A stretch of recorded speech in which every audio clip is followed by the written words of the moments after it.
আরো একটা সুবর্ণ সুযোগ, এবছর সকলে পেরাতে যেতে পারবে। কি শুনছো ভাই, এই বছর সকলে পেরাতে যেতে পারবে। জয় হিন্দ আমার সকল অগ্নিবীরের সের এবং সেরনি। আজকে তোমাদের ডিমান্ডে একটা বিশাল ইম্পর্টেন্ট টপিক, আজকে আমরা দুটো টপিক নিয়ে আলোচনা করব, ঠিক আছে। তোমাদের যে 5 তারিখে আন্দোলনটা হয়েছিল, ঠিক আছে, তার কি তোমরা কোনো ফল পাবে কি পাবে না, সেটা নিয়ে আমরা 1 নাম্বার টপিক আলোচনা করব। এবং 2 নাম্বার টপিক মোস্ট ইম্পর্টেন্ট, তোমরা আগের দিনকার ভিডিওতে প্রচুর পরিমাণে কমেন্ট করেছো, দাদা আমাদের ফাইনাল কাট অফ কত যাবে একটু বলে দাও, আমরা যাতে পুরোপুরি সেভস করে থাকতে পারি। ভিডিওটা ছোট্ট পারা হতে চলেছে, বিশাল ইম্পর্টেন্ট। ভিডিওটা প্রথম থেকে শেষ পর্যন্ত অবশ্যই দেখবে তুমি যদি একজন আর্মি অগ্নিবীরের ক্যান্ডিডেট হয়ে থাকো। আর আমাদের চ্যানেল নতুন হলে ভাই অবশ্যই সাবস্ক্রাইব করে পাশে থাকবে। 100% রিয়েল এবং যেটা সত্যি সেটা বলারই ভাই চেষ্টা করি। চলো ভিডিওটা আমরা শুরু করি।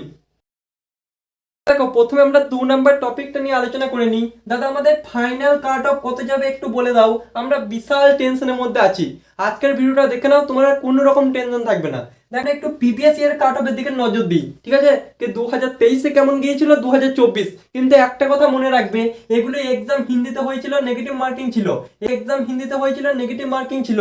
তো এই কাট অফের সঙ্গে এই কাট অফের কিন্তু কোনো সম্পর্ক নেই। তো চলো 2023-এ যেটা 130 থেকে, ঠিক আছে, মাত্র 130 থেকে 135 নাম্বার 200 নাম্বারের মধ্যে পেয়েছিল।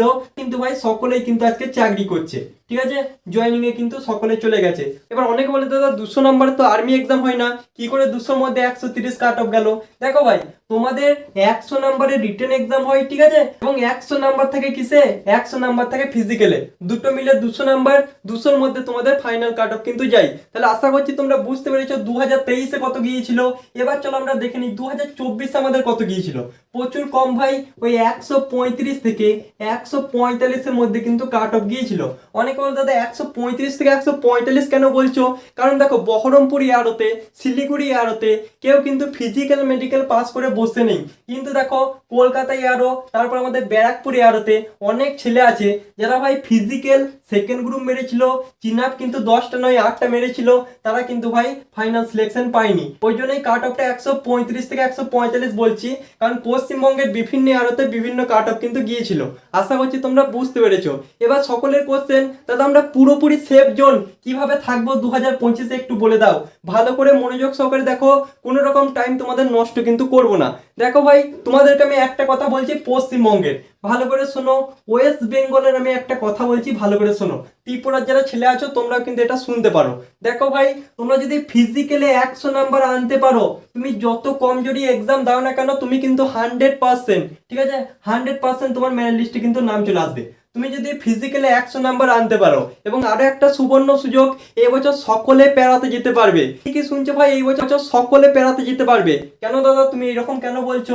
দেখো এই বছরে কাট অফ তোমাদের 25+ গিয়েছে। আর্মিতে একটা কোয়ালিফিকেশন থাকে, যেখানে হচ্ছে তোমার 50 নাম্বারের পরীক্ষার মধ্যে 25+ কোশ্চেন ঠিক করতে হবে। তো এবছর ভাই সকলের 25+ কোশ্চেন ঠিক আছে। তো তোমরা যদি ভাই ফিজিক্যালি 100 নাম্বার আনতে পারো, তোমরা 100% কিন্তু ভাই কিসে যেতে পারবে, পেরাতে যেতে পারবে। আর আমাদের পশ্চিমবঙ্গে ফিজিক্যালে কেউ যদি 100 নাম্বার আনে, তাকে কিন্তু ভাই বাদ দেয় না। আশা করছি তোমরা বুঝতে পারলে তোমরা 100% সেফ জোনে কিভাবে থাকবে। এবার দেখো ভালো করে মনোযোগ সহকারে শোনো। তোমরা চিনাপ, এই চিনাপে 40 নাম্বার থাকে, যেটাকে তোমরা পুল আপ বলো, বিভিন্ন রকম বলো, সেটাতে কিন্তু 40 নাম্বার থাকে, যেখানে তোমার 10টা মারতে হয়, ঠিক আছে। এখানে যদি তুমি 10টার বদলে 9টা মেরে দাও, তাহলে কিন্তু ভাই তুমি প্রচুর ছেলের পেছনে পড়ে যাবে, ঠিক আছে। তুমি যদি রানের সেকেন্ড গ্রুপও মারো, রানিং এ যদি সেকেন্ড গ্রুপও মারো, তুমি 88 নাম্বার পাবে।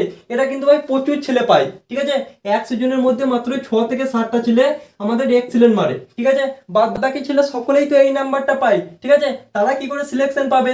তাদেরকে ভাই এখানে 40 নাম্বার আনতেই হবে যদি সিলেকশন পেতে চাই। আর এই বছর তো ভাই একদম মাস্ট। তো সকলকে বলছি 10টা পুল আপ সকলকে কিন্তু প্র্যাকটিস করতেই হবে। কিভাবে প্র্যাকটিস করবে আগের দিনকার ভিডিওতে আমি বলে দিয়েছি। সেটা নিয়ে তোমরা যদি ডেডিকেটেড ভিডিও চাও অবশ্যই কমেন্ট করবে, আমি কিন্তু সেটা নিয়েও ভিডিও বানিয়ে দেবো, ঠিক আছে। তোমাদের এক্সাম যদি মোটামুটি ভালো হয়, তোমরা যদি এটাও আনতে পারো, তাহলে কিন্তু তোমাদের চান্স কিন্তু পুরোপুরি থাকছে, ঠিক আছে। এর থেকে কম হলে কিন্তু সে উপরওয়ালার কাছে নির্ভর করে থাকতে হবে, তোমার নাম আসবে কি আসবে না। আর আর্মি অগ্নিবীরে এরকম কোনো নাম্বার হয় না যে এই নাম্বার কাট অফ যাবে, ঠিক আছে। তোমাদেরকে আমি এই দুটো ক্রাইটেরিয়া বলে দিলাম, এই দুটো ক্রাইটেরিয়ার মধ্যে যদি থাকতে পারো, মোটামুটি তোমাদের সিলেকশন 100% হয়ে যাবে। এক্সেলেন্ট মারতে পারলে তো দেখতে হবে না ভাই, একদম টেনশন ফ্রি। আর এখানে হলে একটু ভাই টেনশন হবে। আশা করছি কি বোঝাতে চাইলাম তোমরা কিন্তু বুঝতে পেরেছো। আমরা টাইম নষ্ট না করে আলোচনা করে নিই 1 নাম্বার টপিকটা। তোমাদের যে 5 তারিখে আন্দোলনটা হলো, তার ফল তোমরা কি পাবে।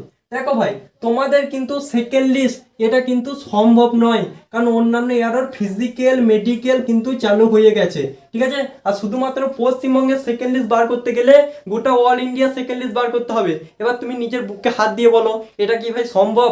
এটা কিন্তু ভাই সম্ভব নয়। যত আন্দোলনই হোক, যত যাই হবে হোক, ওরা শুধুমাত্র তোমাদের যে ডাউট আছে সেই ডাউটটা ক্লিয়ার করে দিতে পারে যে তুমি কত নাম্বার পেয়েছো এবং কত কাট অফ গিয়েছে। তো সকলেই ভাই আরটিআই করবে অবশ্যই, ঠিক আছে। এটা ভাই রিপ্লাই আসতে দেরি হয়, এটাই হচ্ছে প্রবলেম, তাছাড়া কোনো প্রবলেম নেই। আর সকলকে বলছি ভাই কেউ বসে থেকো না, এটা তোমরা 4 বছরকার চাকরির প্রিপারেশন করছিলে, ঠিক আছে। তোমরা ভাই এটাকে 60 বছরে পরিণত করো, ঠিক আছে। এখানে যে আঘাতটাকে পেলে সেই আঘাতটাকে নিয়ে বসে থাকলে চলবে না, সেটাকে আরো ভাই উড়ান দাও এবং এখানে ভাই সিলেকশন পাও। তোমাদের এসএসসিজিডির ভ্যাকেন্সি আসছে, তোমাদের বিএসএফ ট্রেডম্যানের অ্যাপ্লিকেশন চলছে, আরো বিভিন্ন ডিফেন্সের ভ্যাকেন্সি কিন্তু ভাই বেরোতেই থাকবে, ঠিক আছে। বসে থাকলে ভাই চলবে না। তোমার দুঃখ ভাই তুমি যদি সাকসেস না পাও, ঠিক আছে, কেউ ভাই দেখবে না। আমরা আজকে সিলেকশন পাইনি বলে আমাদের কথা অনেকে শোনে অনেকে শোনে না, কিন্তু আজকে যদি ভাই আমি সিলেকশন পেয়ে ভিডিও বানাতাম, এই ভিডিওর ভিউজ দেখতে ভাই লাকি যেত, আর এই সাবস্ক্রাইবারটা 5 থেকে ভাই 50 তোমার 2 মাসে চলে যেত।